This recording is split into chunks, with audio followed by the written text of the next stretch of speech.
Hello everyone, welcome to allrounder siblings. आज हम पढ़ेंगे history ICSE board class 8 chapter number 1 जो हम ऑलरेडी पढ़ चुके हैं। उसकी एक्सरसाइजेज भी हमने लास्ट लेक्चर में कंप्लीट कर दी थी। चैप्टर नंबर 1 था हमारा अ पीरियड ऑफ ट्रांजिशन। इसके क्वेश्चन आंसर्स रिमेनिंग है, वो आज हम इस लेक्चर में कर लेंगे। एंड उसके नेक्स्ट लेक्चर में जो हम सेकेंड चैप्टर ऑलरेडी पढ़ चुके हैं हिस्ट्री का, उसकी एक्सरसाइजेज एंड क्वेश्चन आंसर्स करेंगे।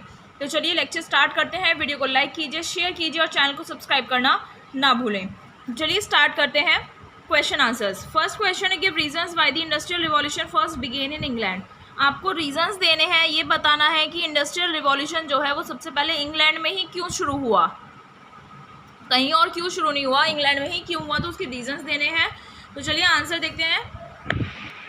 आंसर्स में पहला रीजन क्या दिया हुआ है, in the trade rivalries of European countries. European countries की जो ट्रेड राइवलरीज थी, यानी कि व्यापार के लिए जो कंट्रीज हमारे अपोजिट में होती है ना, उन्हें हम ट्रेड राइवलरीज बोलते हैं।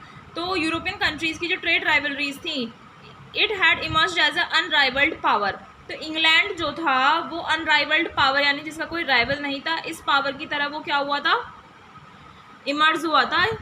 क्या, England country through it was overseas trade. अब ये ओवरसीज ट्रेड था, ठीक है, यानी कि अलग अलग कंट्रीज़ में भी ट्रेड होता था, including the slave. It had accumulated vast profits. इसमें स्लेव्स का भी ट्रेड होता था, यानी कि जो गुलाम होते थे उनका भी व्यापार होता था। तो इससे बहुत ज़्यादा प्रॉफिट्स किसने कमाए, इंग्लैंड ने कमाए थे। पहला रीज़न ये हो गया। दूसरा क्या है, it had acquired colonies which insured a regular supply of raw materials.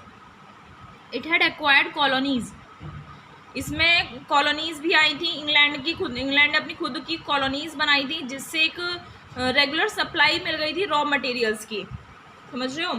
Industrial revolution पता है ना आपको, इंग्लैंड में इंडस्ट्रियल रिवॉल्यूशन यानी कि इंडस्ट्रीज़ का बहुत ज़्यादा डेवलपमेंट हुआ था। इंडस्ट्रीज़ डेवलप हुई तो उनसे रॉ मटेरियल की सप्लाई उसकी कॉलोनीज़ को मिलती नहीं।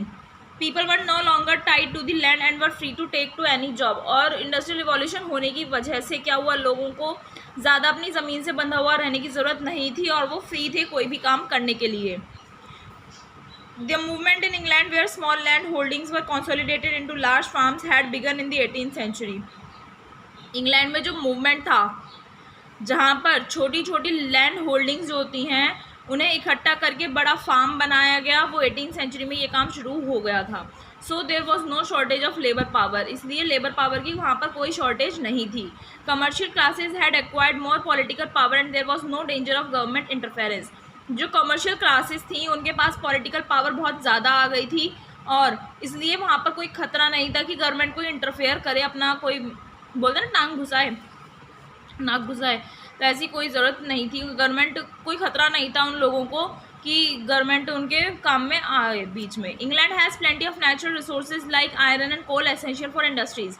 इंग्लैंड के पास बहुत सारे, प्लेंटी मीन्स इनफ अमाउंट में नेचुरल रिसोर्सेज थे, जैसे आयरन एंड कोल जो इंडस्ट्रीज़ के लिए बहुत ज़रूरी होते हैं। The sources of iron and coal existed side by side. और जो इनके सोर्सेज थे ना आयरन के और कोल के, जहाँ से इन्हें आयरन एंड कोल मिलता था, उसके सोर्सेज वो साइड बाय साइड यानी कि इंडस्ट्रीज़ के आसपास ही रहते थे। This saved England from many difficulties.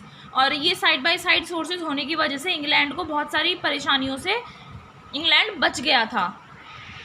First question के बाद नेक्स्ट क्वेश्चन आता है, discuss the impact of the industrial revolution on society, economy and politically. क्या बोल रहा है, इंडस्ट्रियल रिवॉल्यूशन का क्या इफेक्ट पड़ा सोसाइटी पे, इकोनॉमी पे और पॉलिटिकली क्या इफेक्ट पड़े, ये आपको बताने हैं। Led to rise of capitalism and imperialism which eventually resulted in the second world war. आपका इंडस्ट्रियल रिवॉल्यूशन होने की वजह से कैपिटलिज्म और इंपीरियलिज्म में राइज हुआ, जिससे इन दोनों चीज़ों में राइज होने की वजह से सेकेंड वर्ल्ड वॉर हुआ। अब ये कैपिटलिज्म और इंपीरियलिज्म क्या होता है चैप्टर में बहुत अच्छे से बताया था, तो आप लोग बताएंगे मुझे कमेंट सेक्शन में क्या होते हैं ये। नेक्स्ट क्या इफेक्ट पड़ा, industrialization resulted in trade and commerce on a large scale. Industrialization होने की वजह से ट्रेड एंड कॉमर्स जो व्यापार होने लगा वो बहुत बड़े स्केल पर होने लगा। It led to the rise of new industrial capitalist.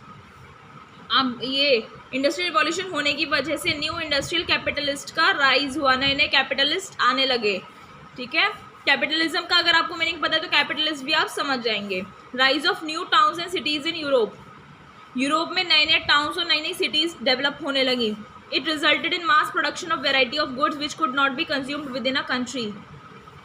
इसकी वजह से, किसकी वजह से, इंडस्ट्रियल रिवॉल्यूशन होने की वजह से बहुत ज़्यादा मास प्रोडक्शन यानी बहुत बड़े स्केल पर बहुत ज़्यादा वाला प्रोडक्शन होने लगा, किसका, वैरायटी ऑफ गुड्स का, अलग अलग तरह के सामान प्रोड्यूस किए जाने लगे, which could not be consumed with in a country, जिसे एक कंट्री में कंज्यूम नहीं किया कर पाए वो लोग। यानी कि जैसे यहाँ पर इंडस्ट्रियल रिवॉल्यूशन हुआ तो यहाँ पर इतना ज़्यादा मास प्रोडक्शन होने लगा, इतना ज़्यादा इंडस्ट्रियल रिवॉल्यूशन हो गया था, यहाँ पर इतनी ज़्यादा इंडस्ट्री सेटअप हो गई थी कि इसमें जो सामान बनता था ना वो इतना ज़्यादा बनता था कि एक कंट्री उसे यूज़ नहीं कर पाती थी, इसलिए तो उनका ट्रेड एंड कॉमर्स बढ़ गया था। The rise of socialism and communism can be attributed to the reaction against the evils of capitalism. Socialism और कम्युनिज्म का जो राइज हुआ था उसकी वजह से कैपिटलिज्म के जो एविल्स थे, जो बुरे लोग थे, जो कैपिटलिज्म के खिलाफ थे, उनका रिएक्शन देखने को भी मिला था। तो ये इफेक्ट्स थे आपकी सोसाइटी, इकोनॉमी और पॉलिटिकल इफेक्ट्स थे ये। नेक्स्ट क्वेश्चन है व्हाट इज इंपीरियलिज्म। इंपीरियलिज्म क्या होता है? Discuss the factors which led to the rise of imperialism. Imperialism क्या होता है और वो आपको मेन फैक्टर्स बताने हैं जिससे इंपीरियलिज्म की ग्रोथ हुई। Okay, the practice of establishing a countries rule and dominance over the economic and political life of people of another country is called imperialism. Imperialism एक प्रैक्टिस होती है, एक प्रोसेस होता है जिसमें एक कंट्री के रूल को दूसरी कंट्री के लोगों पर पॉलिटिकली और इकोनॉमिकली क्या किया जाता है? डोमिनेंस करा जाता है, उन पर थोपा जाता है, उसे हम इंपीरियलिज्म बोलते हैं। दूसरी कंट्री पर अपना कब्जा करना, हक जमाना, ठीक है, तो उसे हम इंपीरियलिज्म बोलते हैं। इसके मेन कारण क्या है? इंपीरियलिज्म की ग्रोथ क्यों हुई? पहला कारण है need for raw material. Raw material चाहिए था, कच्चा माल जिसे बोलते हैं। The growing demand for huge amounts of raw material to feed the new industries in Europe led to imperialism. अब यूरोप में नई नई इंडस्ट्रीज डेवलप हो रही थी, अब इंडस्ट्री डेवलप तो कर लो, सेटअप खड़ा कर दो, बट उसमें कुछ बनाओगे भी तो बनाने के लिए उसमें रॉ मटेरियल चाहिए। रॉ मटेरियल की नीड जो थी वो बहुत ज़्यादा बढ़ रही थी, डिमांड बहुत ज़्यादा हो गई थी, बहुत ज़्यादा अमाउंट में रॉ मटेरियल चाहिए था, जिसकी वजह से इंपीरियलिज्म की ग्रोथ हुई। ठीक है, पहला फैक्टर ये था। दूसरा कारण क्या है वो हम आगे पढ़ेंगे। नेक्स्ट है प्रेशर ऑफ पॉपुलेशन। पॉपुलेशन का प्रेशर, क्या प्रेशर था? Population of Europe increase rapidly in the 19th century.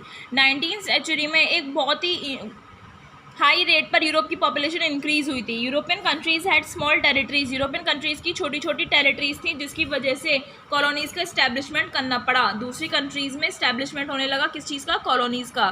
तो पॉपुलेशन का प्रेशर पड़ गया था, इसकी वजह से इंपीरियलिज्म का क्या हुआ? ग्रोथ हुई।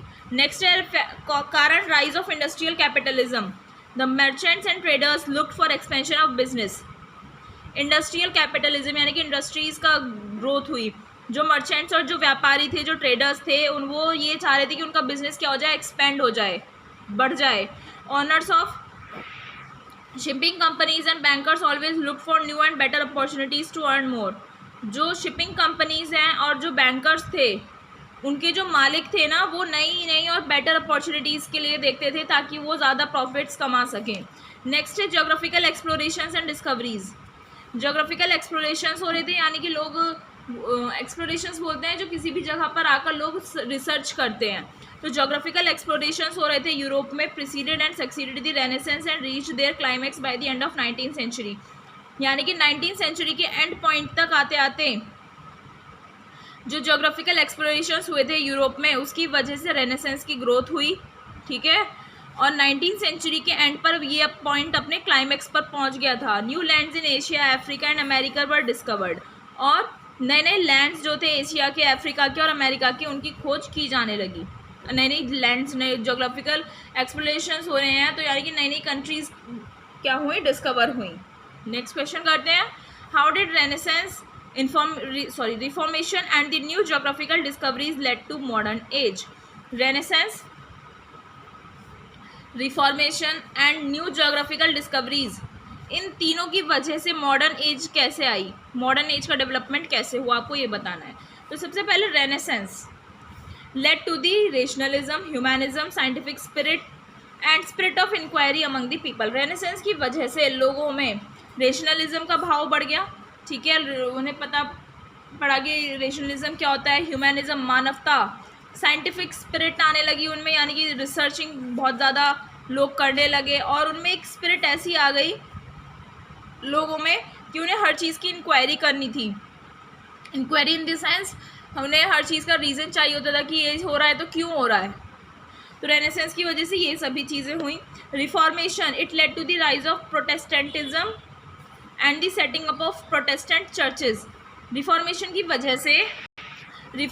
वजह से प्रोटेस्टेंटिज्म का राइज हुआ और प्रोटेस्टेंट चर्चेज का सेटअप होने लगा। Reformation refers to major development. Reformation का जब हम टॉपिक पढ़ते हैं तो उसमें दो बड़े बड़े डेवलपमेंट्स हुए थे उस टाइम पर, जब रिफॉर्मेशन की प्रोसेस हुई थी, तो उनके बारे में पढ़ते हैं।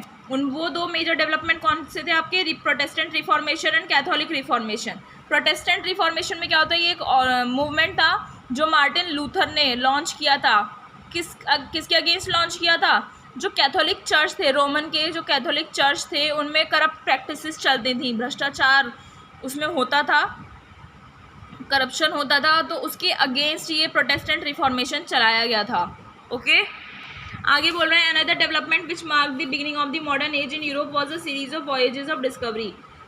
एक दूसरा डेवलपमेंट जिसने मॉडर्न एज की बिगनिंग में अपना निशान छोड़ा, अपनी छाप छोड़ी यूरोप की जो मॉडर्न एज की स्टार्टिंग थी, उसमें क्या हुआ था? और वॉयेजेस ऑफ डिस्कवरी की वॉयेजेस हुई थी। यानी कि वॉयेजेस ऑफ डिस्कवरी में लोग जो हैं वो ट्रैवल करते थे। वॉयेज होता है बड़ी बड़ी यात्रा करना, लंबी लंबी लॉन्ग डिस्टेंस तक की क्या करना? ट्रैवलिंग करना। तो वॉयेजेस हुई थी जिसमें अलग अलग खोज हुई, जिसकी वजह से मॉडर्न एज आई यूरोप में। Helped by some remarkable inventions. ये जो वॉयेजेस हुई थी इसमें कुछ नई नई खोज हुई थी। Darling sailors sailed for distant lands. जो सेलर्स हैं वो बहुत दूर दूर तक जाते थे। They were financed by rulers and merchants who sponsored. उन्हें फाइनेंस, जो कहीं घूमने भी जा रहे हो तो पैसा तो चाहिए, तो उन्हें पैसा जो फाइनेंस मिलता था वो राजा देते थे, व्यापारी देते थे। Who sponsored the costly voyages of the sea far. तो उन्हें फाइनेंस कौन देते थे? रूलर्स और मर्चेंट्स देते थे, उन्हें स्पॉन्सर करते थे। उनकी जो महंगी यात्राएं होती थी उन्हें स्पॉन्सर करते थे, जिसकी वजह से farmers for the profit that the voyages would bring. क्योंकि उन्हें वो प्रॉफिट दिखता था अपने सामने कि लोग जब यात्रा करेंगे, कुछ नए नए इन्वेंशंस होंगे, उससे उन्हें प्रॉफिट मिलेगा। ठीक है, उस यात्रा से कुछ प्रॉफिट उनकी तरफ आएगा। The discoveries of the sea farers extended man's knowledge. ये यहाँ पर गाइस ट्रैवलर्स हैं। Voyages of the sea travelers for the profit that the voyages would bring. The discoveries of the sea travelers extended man's knowledge about the world. जो सी travellers थे, जिन्होंने voyages cover करी थी, उसकी डिस्कवरीज की वजह से इंसान की जो नॉलेज थी वो इंक्रीज हुई, बढ़ी वर्ल्ड के बारे में। ठीक है, तो ये 3 फैक्टर्स थे आपके कि इन तीनों की वजह से आपके मॉडर्न एज में कैसे डेवलपमेंट हुआ। Renaissance, reformation and new geographical discoveries. New geographical discoveries में आपका न्यू लैंड की क्या होने लगी? खोज हुई, है ना। जो अदर आपके ट्रैवलर्स थे वो डिस्टेंट लैंड्स पर कवर करते थे, जिन्हें फाइनेंस कौन करते थे? रूलर्स फाइनेंस करते थे वहाँ के, और मर्चेंट्स फाइनेंस करते थे, ताकि उन डिस्कवरीज से जो उन्हें बेनिफिट्स मिलेंगे, जो प्रॉफिट्स मिलेंगे, वो उसे क्या कर सकें? गेन कर सकें। इसकी वजह से और क्या हुआ? इन डिस्कवरीज की वजह से इंसान की नॉलेज बढ़ने लगी, इंक्रीज होने लगी। नेक्स्ट क्वेश्चन करते हैं, describe the general impact of imperialism with special reference to South Asia. Imperialism का जो जनरल इम्पैक्ट पड़ा था उसे आपको डिस्क्राइब करना है with reference to South Asia. Imperialism led to acquisition of colonies. Imperialism की वजह से कॉलोनीज का एक्विजिशन होने लगा, यानी कि कॉलोनीज को अपने अंडर किया जाने लगा। It eventually led to world war. इसकी वजह से क्या हुई? वर्ल्ड वॉर सेकेंड हुआ। Imperialism led to impoverishment of Asian and African countries. Imperialism की वजह से एशियन और अफ्रीकन कंट्रीज का इम्पोवरिशमेंट होने लगा। They became market for raw materials and finished goods for European industries. और ये जो एशियन और अफ्रीकन कंट्रीज थी ना, ये मार्केट बन गई थी रॉ मटेरियल्स की और फिनिश्ड गुड्स की यूरोपियन इंडस्ट्रीज़ के लिए। यानी कि एशिया और अफ्रीका से रॉ मटेरियल और फिनिश्ड गुड्स लिए जाने लगे bye European industries. Imperialism led to the introduction of health, education and transportation, railways and telegraph. Imperialism की वजह से हेल्थ, एजुकेशन, ट्रांसपोर्टेशन, रेलवेज और टेलीग्राफ का क्या हुआ? इंट्रोडक्शन हुआ। It also led to development of colonies. इसकी वजह से कॉलोनीज का भी बहुत ज़्यादा डेवलपमेंट हुआ। South Asia were imperialism led to rise of nationalism in these countries as a reaction against imperialism. आपका यहाँ पर बोल रहा है साउथ एशिया में imperialism led to rise of nationalism. Imperialism की वजह से लोगों में नेशनलिज्म यानी कि जो अपने देश के प्रति एक रिस्पेक्ट होती है उसका राइज होने लगा इन कंट्रीज़ में as a reaction against imperialism. Imperialism के अगेंस्ट रिएक्शन में।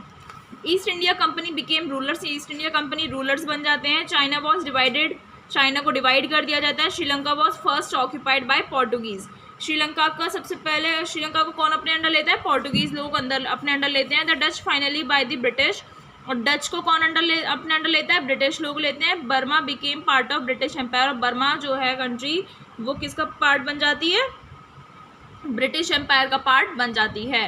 तो यहाँ पर आपके क्वेश्चन आंसर्स कंप्लीट हो गए हैं। आई होप आप सभी को ये क्वेश्चन आंसर समझ में आ गए हैं। अब इसके बाद हमारे 2 गिव रीजंस हैं, वो हम कर लेते हैं, उसके बाद ये चैप्टर आपका कंप्लीट हो जाएगा।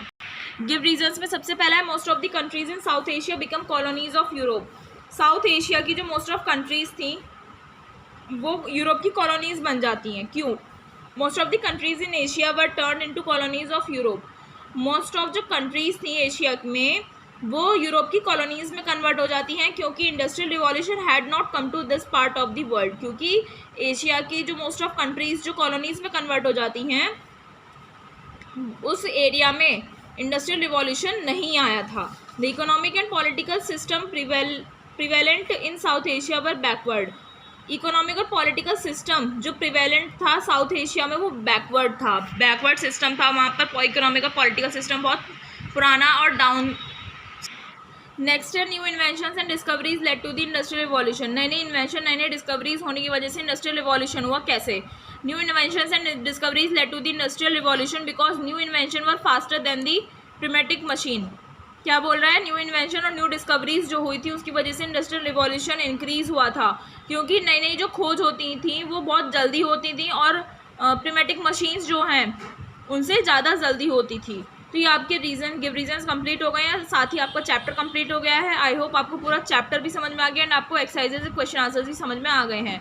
अगर कुछ डाउट है then you can ask us in the comment box, हम आपके सारे डाउट्स क्लियर कर देंगे। और कमेंट करके ज़रूर बताइएगा वीडियो आपको कैसा लगा। मिलते हैं नेक्स्ट लेक्चर में। Thank you.